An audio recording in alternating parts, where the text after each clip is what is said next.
Hello again, everyone. Tom Reed here with Andrew Erickson. We were just witnessed CrewSC with a 1-0 friendly win over Eichtracht Frankfurt. And what does that make the Crew now against Bundesliga teams? I think 4-0, as you pointed out at the end of the game. But yeah, they're undefeated, so I say now just bring on Bayern Munich. Let's go. Bring on Dortmund. Yeah, exactly. Let's just see what they can do. Again, a 1-0 win. The goal from Ola Kamara, set up by Christian Martinez. It's really the first time we've seen Christian Martinez. Yeah. A really nice pass. What were kind of your thoughts on getting to see him this year? Yeah, and really the only times I've seen him play, has been scrimmages at Obet's. He's a kid with a lot of speed, a lot of talent. He's 20 years old, just turned 20 this year. But as Greg Berhalter pointed out after the game, it's a bit of a catch-22. He needs to show that game fitness, show he's there, but he's kind of behind the 8 ball because you have talented guys like Justin Merrim, like Federico Higuain, and some of the wingers they have that make it very difficult for him to get minutes. So Berhalter called it a shame that he hasn't played, but I don't know that I'd expect a ton of it moving forward either. All right, this is one of those games where it's unlimited substitutions. So I think he made 7 changes at halftime and continued to make changes.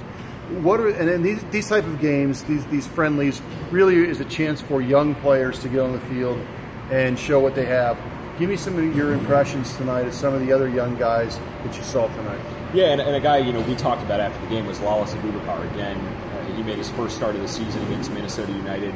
Did pretty well in a 1-0 win.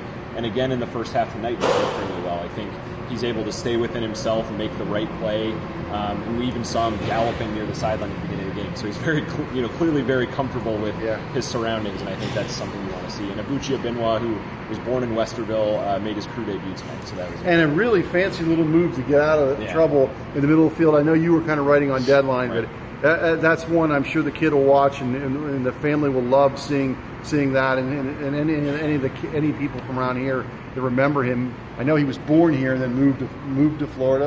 Orlando. Yeah, but a great little move there for him. Very memorable. Alex Cronali also played in the back. A couple young guys in the back. I thought he played again pretty well tonight. He likes that 3-man situation because he's the middle man, and as we were talking off air. Really specific assignment for him, so he knows exactly what he's doing. At college, at Maryland, they played with 4 in the back. He says sometimes you get caught drifting outside a little bit. Playing it the middle guy in 3, you know exactly what you're doing. You know you've got to defend the middle of the park. I get a sense in listening to Greg and maybe talking to him a little bit, we might start to see this a little bit more. I mean, for so long, the knock, if you want to say it, the knock on Greg, he's always plays that same system. You get a sense that he may be a little bit more open to playing 3 in the back. Yeah, and it's been certainly a small sample size. Right. So there have been, I think, four instances of it, including this game. But in 360 minutes, 350 of them have been very good. You have the 10 minutes against Colorado where things kind of fell apart. But I don't know that I would attribute that all to a 3 in the back system. That's more core transition play. So it has worked. Guys understand their assignments. I think it's easier when you're playing out of the back to know what the right pass is and to not make mistakes, and I think it's easier for these guys to thwart some of those chances. So it's been effective for him, and you don't want to fix what's not broken. So. One guy that no one mentioned tonight, and that's a good thing, is Jonathan Mensah. It was the first time he had played. I talked to Greg afterwards. First time he had played in the 3-man situation, right? He looked fine. I didn't think there was anything, and every time we seem to talk about the poor guy, he's making a mistake. Tonight played 45 pretty air-free minutes. Still had a couple of plays here and there where like, oh, what's he doing? But really didn't have that big mistake that we've unfortunately for Crew fans have seen him commit. And I think that's the thing that Jonathan Mensah has done well throughout 2 World Cups and a long international career is he's able to play pretty well in the air. He's able to defend crosses, and when he doesn't have to play too much with his feet and really have to think too much in tight spaces, I think he's a good player. I think he can show that. But you're right, mistake-free, and it was another 1-0. I think with him, one of the things they're going to work on him maybe going forward is focus. Stay focused, stay in the moment, and we'll see. That just bears watching to see how they continue on to him.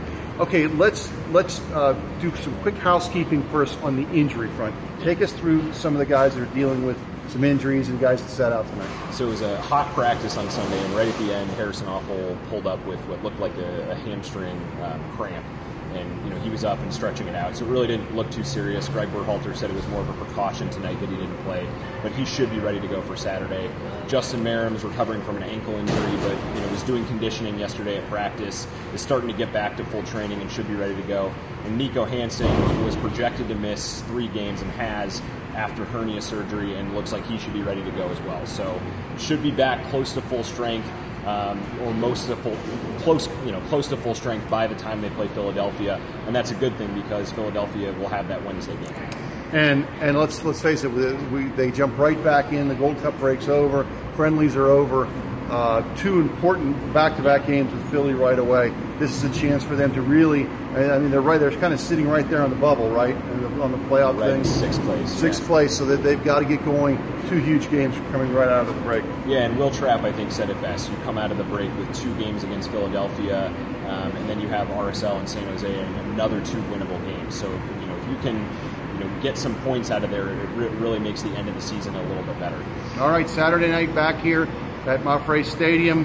But for tonight, a 1-0 win over Frankfurt for Andrew Erickson. Tom Reed, we'll see you later.